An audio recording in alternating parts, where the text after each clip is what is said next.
गेले जेजुरा निळा घोडा अगडदुम नगारा सोन्याची जेजुरी देव गेले जेजुरा निळा घोडा पाव में तोडा कमरी कर पटा मिहिर मस्तकी तुरा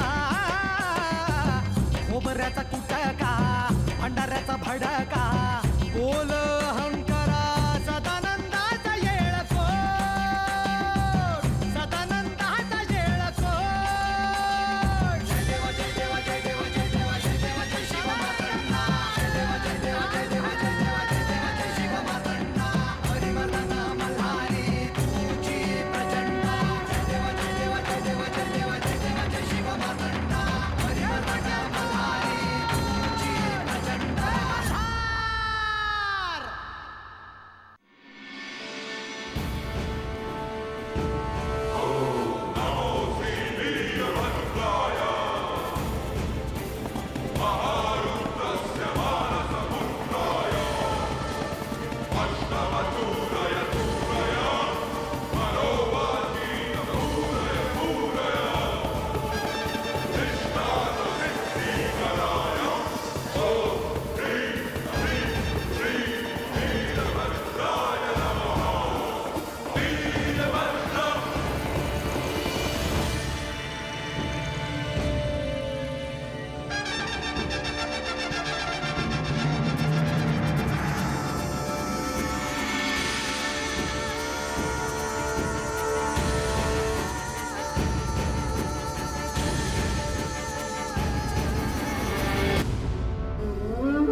म्हाळसा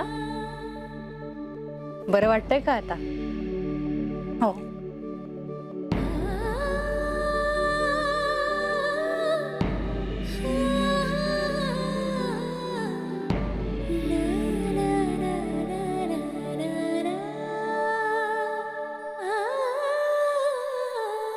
काय ग लतिका, अशी अचानक निघून का गेलीस?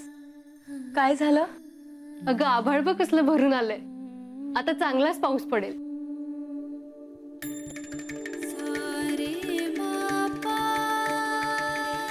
पण म्हाळसा, अचानक हे काळे ढग कुठून आले असतील? एकतर हे ढग पावसाचे नाही, पण मला खात्री आहे हे ढग नक्कीच जेजुरीवरूनच निघाले आहेत.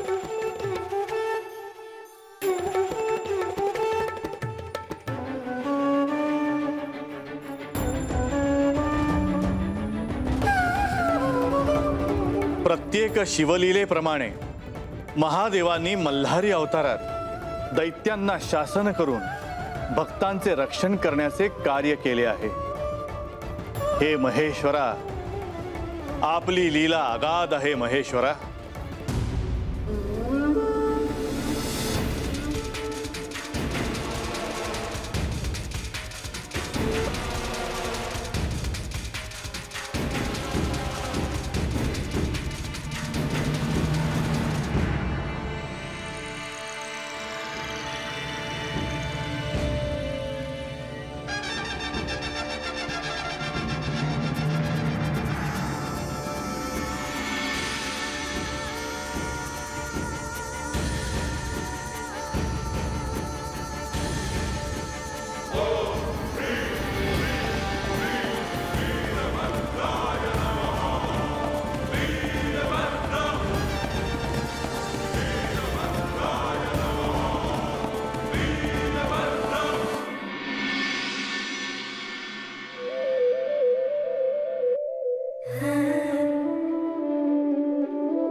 मी तरी काय सांगू देवा खंडराय, तर महाराजच म्हणले या पिंडीचं विसर्जन कर. तुमच्यासाठी जे हे व्रत केलं त्यात शक्तीची साधना नव्हती. ते म्हणले की माझ्यावर की नाही शक्तीचं बी ऋण आहे, म्हणून ह्या पिंडीचं विसर्जन करून नवीन पिंड करायला सांगितली आहे. पर ह्या खेपला बर का मी नवीन पिंड करताना शक्तीची बी उपासना करणार आहे. त्यामुळं आत्ताच्या या पिंडीचं मी विसर्जन करते बघा. काय बाय चुकलं असेल तर क्षमा करा खंडेराय.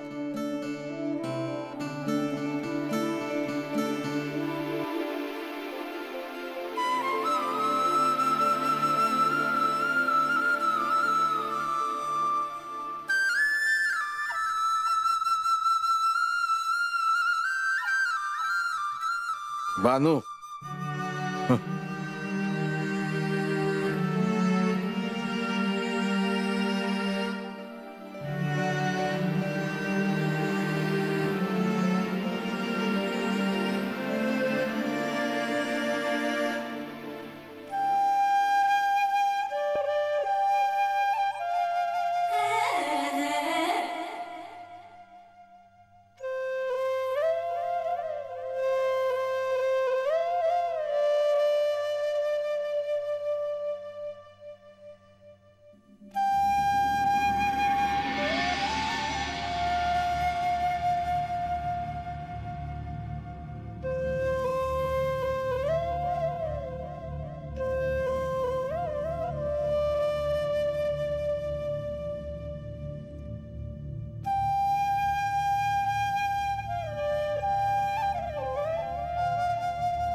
काय पण बोल बानू,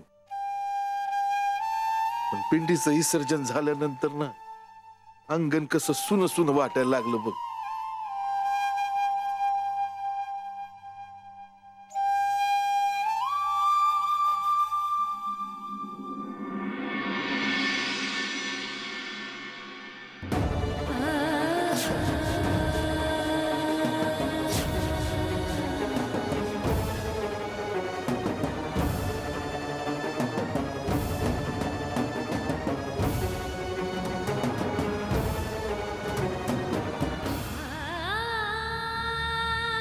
तू पिंडीचं विसर्जन करायला नका होतं तरी मी तुला सांगत होतो. खंडेराया,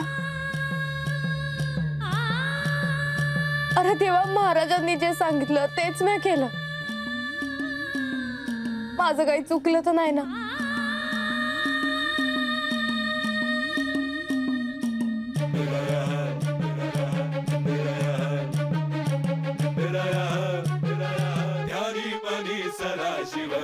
सदाशिव मल्हार, सदाशिव मल्हार, खंडेराय माझा घास मल्हारी, खंडेराय माझा पाणी मल्हारी, खंडेराय माझा भास मल्हारी, ध्यानी मनी सदाशिव. खंडेराय माझा घास मल्हारी, खंडेराय माझा पाणी मल्हारी, खंडेराय माझा भास मल्हारी, ध्यानी मनी सदाशिव. सदाशिव मल्हार,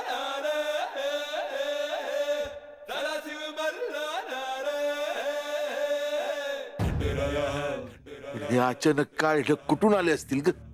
म्हणजे आले काय आणि गेले काय? मला ठाव आहे हे जेजुरीतून आलेलंच ढग होतं.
देवा, हे सारं अजून किती काळ चालणार?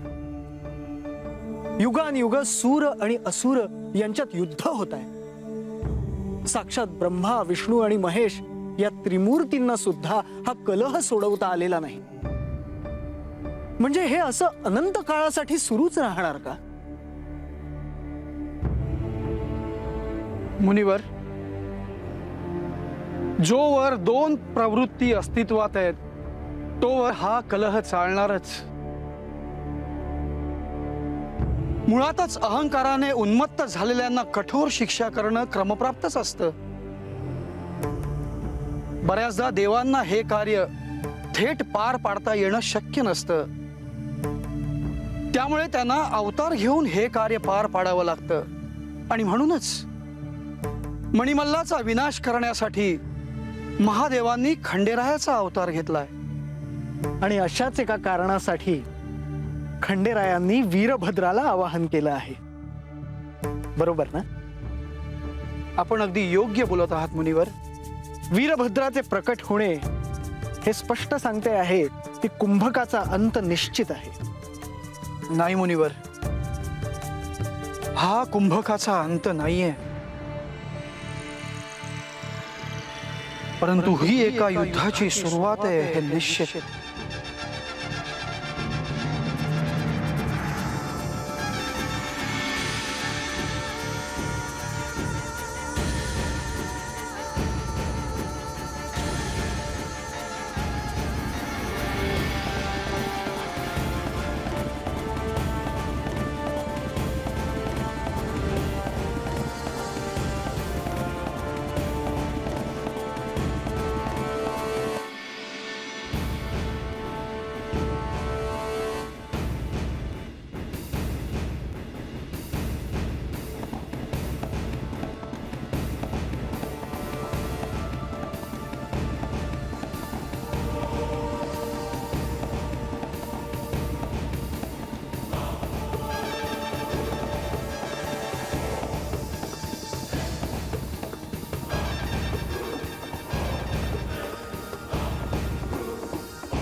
वीरभद्र, आपले कार्य पूर्ण झाले.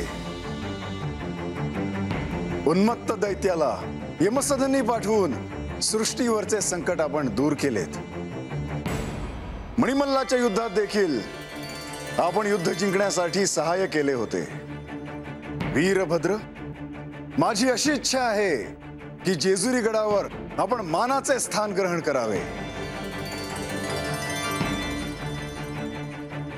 माझ्या दर्शनासाठी येणाऱ्या भक्तांनी आधी वीरभद्राचे दर्शन घेतले तर मला अति आनंद होईल.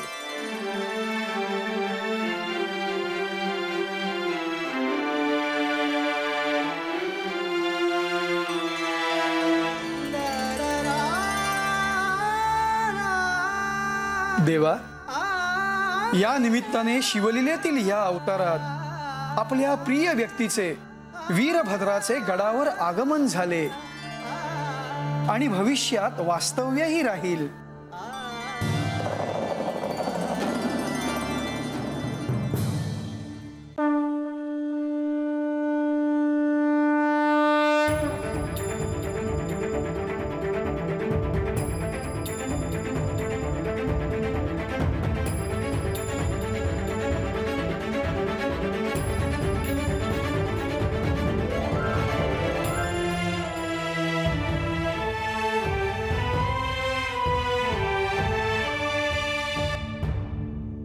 देवा, आता सर्वत्र शांतता पसरेल. लोक निर्भयपणे घराबाहेर पडतील. आपली दैनंदिनी निश्चिंतपणे सुरू करतील. प्रधानजी, याआधीही एकेका दैत्याला मारल्यानंतर अनेक वेळा विजयाचे उत्सव साजरे केले गेले, परंतु यावेळी नको. मुळात हा विजय आहे का? देवा, मला कळतंय आपणास काय म्हणायचं आहे. आजवर कित्येक अवतार झाले, देवादिकांपासून ते अगदी साधू संतांपर्यंत. सगळ्यांचा आशय एकच, परंतु माणूस असो किंवा दैत्य असो, कुणालाच आपले म्हणणे का कळत नाही. प्रधानजी, मलाही जाणवतं की या सृष्टीतील तमोगुण कधीही नाहीसे होणार नाहीत. हे तर या सृष्टीचा एक अविभाज्य भाग आहेत आणि चांगल्या वाईटाचा वाद हा अनंत काळापर्यंत या न त्या नात्याने सुरूच राहणार. परंतु देवा, आपलं म्हणणं कुणालाच कळत नाही असं होत नाही. काही जणांपर्यंत आपलं म्हणणं पोहोचतं. म्हणूनच सृष्टीत काही माणसं अशी आहेत जी आशेचे किरण बनून राहिली आहेत. देवा, आदिमायेने सृष्टीत दिवसाबरोबर रात्र केली आहे. प्रकाशामागून अंधार ठेवलाय. शुभाबरोबर अशुभ जोडले आहे. देवा, आपल्याला सृष्टीविषयी करुणा वाटते, म्हणूनच सातत्याने सत्याच्या बाजूने उभं राहणं एवढंच आपल्या हातात आहे.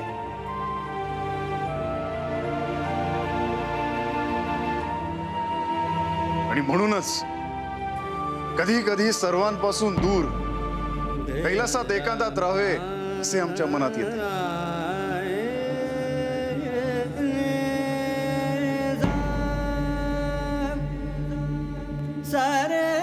परंतु कैलासाची आठवण होताच मला आठवण होते ती पार्वतीची. आणि मग पार्वतीने जयाद्रीला दिलेल्या वचनाची.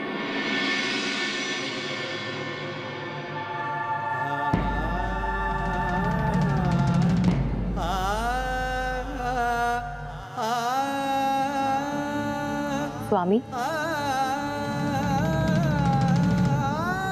मी हिला तुमच्या साक्षीने एक वचन देते की कृतयुगात मल्हारी मार्तंड अवतारात ही तुमची अर्धभार्या होईल.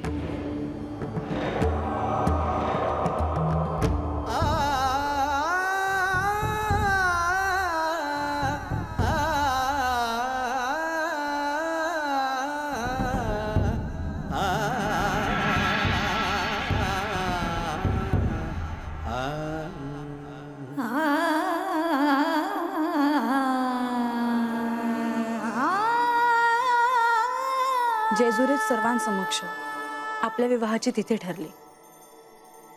त्यालाही अनेक दिवस उलटून गेले.